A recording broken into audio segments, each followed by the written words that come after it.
అందుకని నేను కూడా ఏం మాట్లాడలేదు.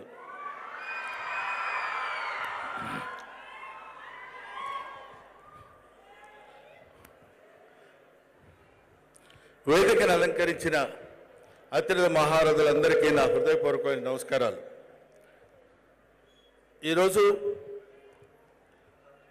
కళామందిర్ ఫౌండేషన్ వాళ్ళు నిర్వహించే 16వ వార్షికోత్సవం సందర్భంగా నేను వచ్చి ఈ సభలో పాల్గొనడానికి కారణం ఏంటంటే, ఎన్నో కార్యక్రమాలకు వెళ్తుంటాం. సేవా నిరత కలిగినటువంటి కార్యక్రమాలు కొన్నే ఉంటాయి. అందులో ఇది ఒక అద్భుతమైనటువంటి కార్యక్రమం. ప్రసాద్ గారు ఆయన వచ్చేటువంటి సంపాదనలో, ఆయన వ్యాపార పరంగా సంపాదించేటువంటి దానిలో ఎంతో కొంత పేద ప్రజలకి ప్రజాసేవ చేయాలనేటువంటి ఆలోచనతోటి ఎన్నో కార్యక్రమాలు నిర్వహిస్తూ, ముఖ్యంగా వాళ్ళ వ్యాపారానికి అభివృద్ధి అయినటువంటి చేనేత కార్యక్రమాలను ఇప్పుడే సత్కరించారు. అదే కాకుండా ఎంతోమంది బీదవాళ్ళకి, చదువుకోవడానికి శక్తి లేని వాళ్ళకి పికప్ చేసి వాళ్ళందరికీ సహాయం చేసి వాళ్ళ జీవితాల్లో వెలుగులను తీసుకొచ్చినటువంటి ఒక అద్భుతమైనటువంటి కళామందిర్ వారు నిర్వహిస్తున్నటువంటి కార్యక్రమం ఈ సేవా కార్యక్రమం.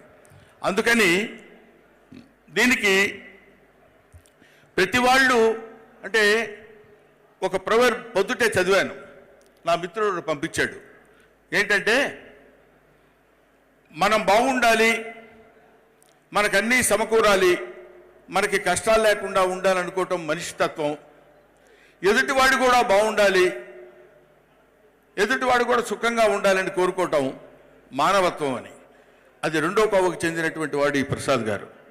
కళ్యాణ్ అనేటువంటి వ్యక్తి ఈ సంస్థను పెట్టి ఇంతమందిని మొబలైజ్ చేసి, ఎందుకంటే ఇక్కడ కూర్చున్నారు గంటా శ్రీనివాసరావు గారు, రఘురామకృష్ణరాజు గారు, ఇదిగో ఇప్పుడే వచ్చాడు మీసాల గడ్డ తిరుపతిలో ఇచ్చి వచ్చినట్టున్నాడు ఈయన.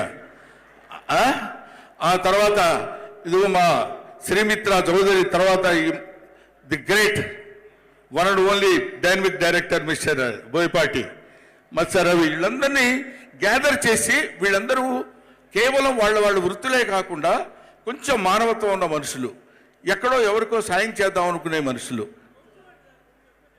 ఏది అంటే మీ సైజుకి పెంచాలేమో, అంటే మీరు కాబట్టి మీ మానవత్వం ఎంత ఉంటుందండి. మామూలు మాబాటి బ్యాచ్లు కూడా ఉంటారు కాబట్టి ఏదైనా మానవత్వం ఎంత అనేది కాదండి. మిణుగురు పురుగు దాని కాంతి దానికి ఉంటుంది, సూర్యుడి పురికి సూర్యుడి కాంతి సూర్యుడికి ఉంటుంది.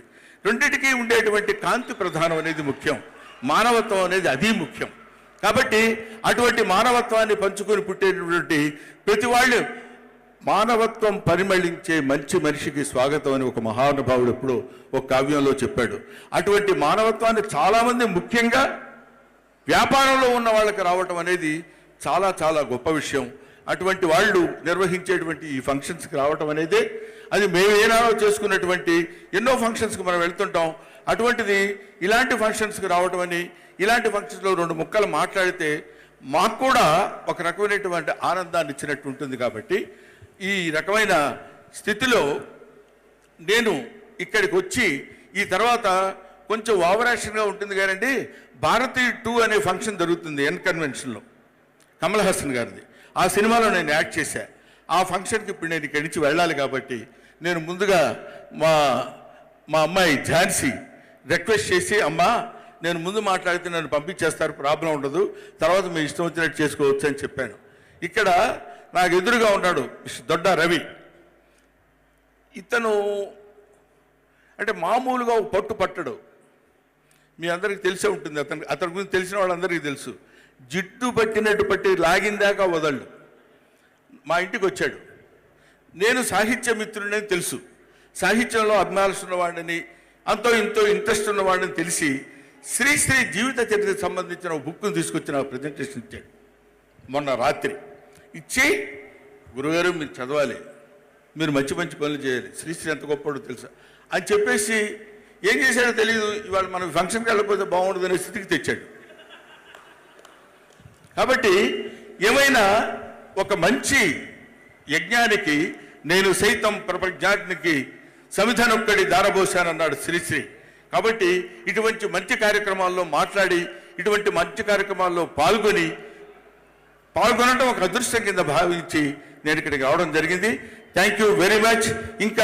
ఇంకా మాట్లాడవలసిన వాళ్ళు చాలామంది ఉన్నారు కాబట్టి వాళ్ళందరికీ నా హృదయపూర్వక నమస్కారాలు తెలియజేస్తూ ఇక్కడి నుంచి స్కాలర్షిప్ రూపంలో కానీ ఏ రూపమైనా అందుకున్న వాళ్ళు ప్రతి పైసా వృధా చేయకుండా వాళ్ళ జీవితానికి ఉపయోగపడే విధంగా చేసుకోవాలని, ఎందుకంటే అలాంటి స్కాలర్షిప్తో పైకి వచ్చిన వాడిని కాబట్టి నా జీవితం అలాంటిది కాబట్టి వాళ్ళందరికీ చేతులెత్తి నమస్కరిస్తూ you go head and I wish all the best Prasad గారు అండ్ కళ్యాణ్ గారు.